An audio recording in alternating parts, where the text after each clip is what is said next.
Hello all, welcome back to my channel spoken English by Vardhini. ముందు నువ్వు ఇక్కడి నుంచి వెళ్ళిపో. మేము చాలా విషయాలు ఆలోచించాము. వాళ్ళు ప్లాస్టిక్ సంచులు వాడడం మానేశారు. కోపంలో ఇష్టం వచ్చినట్లు మాట్లాడకు. సో ఇవన్నీ కూడా రెగ్యులర్గా వాడే వాక్యాలు కదా. మరి ఇలాంటి వాక్యాలు చూసేద్దాము. వీడియో స్క్రిప్ట్ చూడండి, నెక్స్ట్ లైక్ చేయండి, షేర్ చేయండి. సో ఫస్ట్ వీడియోలోకి వెళ్ళిపోదాము. సో ఫస్ట్ వన్ వచ్చేసేసి, మేము అనవసరమైన వస్తువులను కొనడం మానేశాము. మేము అనవసరమైన వస్తువులను కొనడం మానేశాము అంటే దీని ఎలా చెప్తాము అంటే, so we have stopped buying unnecessary things. We have stopped buying unnecessary things. We have stopped buying unnecessary things అంట. అనవసర వస్తువులు కొనడం మానేశాము అనేసి. అతను టీ తాగడం మానేశాడు. అతను టీ తాగడం మానేశాడు. He has stopped drinking tea. He has stopped drinking tea అంట. హ్యాస్, హ్యావ్, హ్యాడ్ వస్తే ఖచ్చితంగా వర్బ్ అనేది వీటిని రావాలి. వాళ్ళు ప్లాస్టిక్ సంచులు వాడడం మానేశారు. వాళ్ళు ప్లాస్టిక్ సంచులు వాడడం మానేశారు. They have stopped using plastic bags. They have stopped using plastic bags. Plastic bags. వాళ్ళు తమ యాత్రకు బయలుదేరబోతున్నారు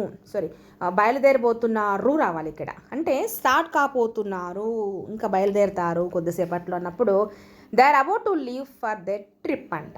they are about to leave for their trip. So వాళ్ళ యాత్ర బయలుదేరబోతున్నారు అని. నిజం చెప్పాలంటే నాకు రెస్టారెంట్లోని ఆహారం నచ్చలేదు. నిజం చెప్పాలంటే నాకు రెస్టారెంట్లోని ఆహారం నచ్చలేదు. To be honest, I didn't like the food at the restaurant. To be honest, I didn't like the food at the restaurant. నాకు నిజం చెప్పాలంటే ఆ ఫుడ్ నాకేం నచ్చలేదు అని మీనింగ్. మీరు గదిని వదిలి వెళ్ళే ముందు లైట్లు ఆఫ్ చేయాలి. మీరు గదిని వదిలి వెళ్ళే ముందు లైట్లు ఆఫ్ చేయాలి అంటే, you must switch off the lights when you leave the room. You must switch off the lights when you leave the room. You must switch off the lights when you leave the room. గదిని వెళ్ళే ముందర మీరు లైట్లు of చేయాలి అని. నేను నా సమయాన్ని సమర్థంగా నిర్వహించడం నేర్చుకోవాలి. నేను నా సమయాన్ని సమర్థంగా నిర్వహించడం నేర్చుకోవాలి. మరి దీన్ని I must learn to manage my time wisely. Wisely అంటే ఏంటి? తెలివిగా అంటాం, లేదా సమర్థవంతంగా అనేసి. I must learn to manage my time wisely అని వస్తుంది అనమాట. అండ్ నెక్స్ట్, మనం రైల్వే స్టేషన్కి త్వరగా చేరుకోవాలి. మనం రైల్వే స్టేషన్కి త్వరగా చేరుకోవాలి అన్నప్పుడు మనం దీన్ని ఎలా చెప్తామో కామెంట్ సెక్షన్లో మీ ఆన్సర్ని తెలియజేసేసేయండి, ఓకేనా. సో రైల్వే స్టేషన్కి త్వరగా చేరుకోవాలి. త్వరగా అంటే ఏమంటాం? ఎర్లీ అంటాం కదా, అలా అనమాట. చిన్న చిన్న విషయాలకు అనవసరంగా టెన్షన్ పడవద్దు.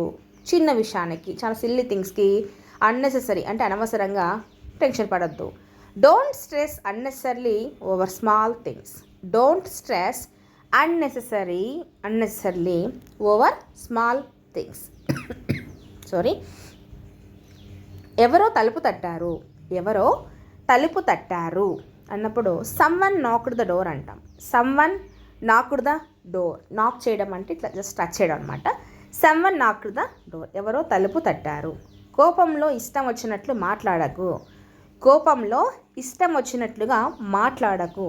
Don't talk like you want in anger. Anger అంటే కోపం కదా. Don't talk like you want in anger అంటే కోపంలో నీకు ఇష్టం వచ్చినట్లుగా మాట్లాడొద్దు అని మీనింగ్. నువ్వు ఎందుకు భయపడుతున్నావు? Why are you afraid. నువ్వు ఎందుకు భయపడుతున్నావు? Why are you afraid. Afraid అంటే భయం అని. నువ్వు అనవసరంగా డబ్బులు వృధా చేస్తున్నావు.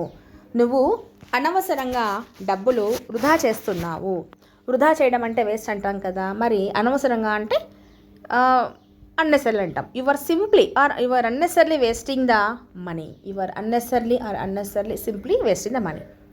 అనుకోకుండా నాకు ఒక చేదు అనుభవం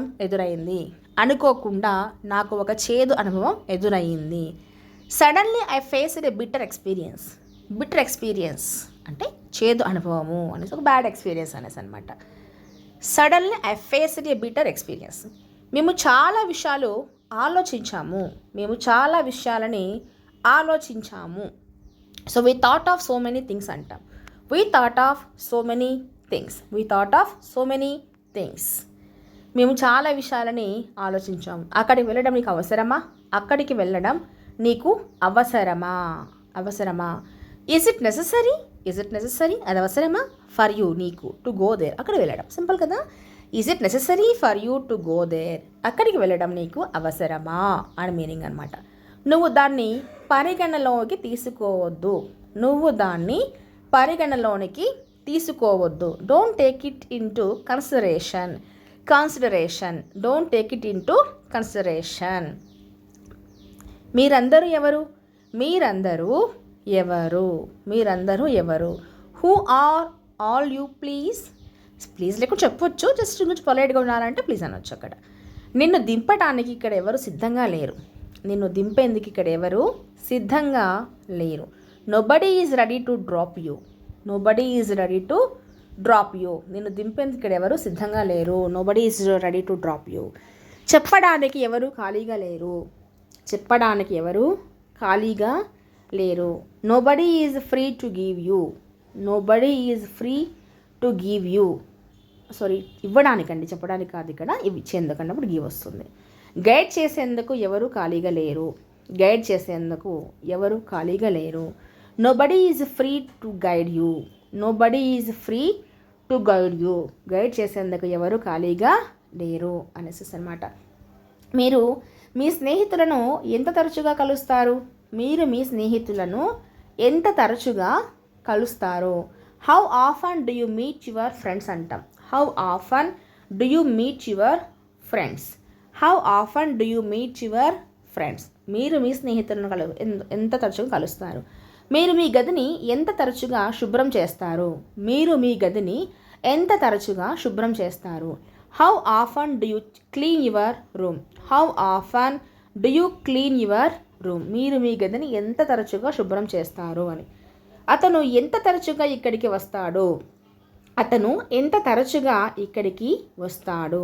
how often does he come here అంటాం. అతను ఎంత తరచు ఇక్కడికి వస్తుంటాడు అనేసి. దీంతో అతను ఏం చేశాడు? What did he do with it or with this? నేను చెప్పింది మర్చిపోవద్దు. Don't forget what I said. నేనేం చెప్పానో అది మర్చిపోవద్దు. Don't forget what I said. And next sentence వచ్చేసి, ముందు నువ్వు ఇక్కడి నుంచి వెళ్ళిపో అంటే first you go from here అంటాం. ఫస్ట్ యూ మూవ్, నువ్వు చెప్పొచ్చు, యూ మూవ్ అనొచ్చు, లేదు యూ గో అనొచ్చు, నో ప్రాబ్లం. ఫ్రమ్ హియర్, నేను ఆమెతో ఒంటరిగా మాట్లాడాలని అనుకుంటున్నాను. I want to talk to her alone. నేను ఆమెతో ఒంటరిగా మాట్లాడాలని అనుకుంటున్నాను. మీరు ఇక్కడికి ఎవరినైనా కలవడానికి వచ్చారా? మీరు ఇక్కడికి ఎవరినైనా కలిసేందుకు వచ్చారా? Have you come here to meet someone. మీరు ఇక్కడికి ఎవరినైనా కలిసేందుకు వచ్చారా? సమ్వన్ అంటే ఆ సంబడి ఏదని చెప్పవచ్చు, not a problem. Today class assistant. Next క్లాస్లో మరిన్ని వాక్యాలతో చూద్దాం. మరి వీడియో యూస్ఫుల్గా అనిపిస్తే please do subscribe my channel. Thank you for watching.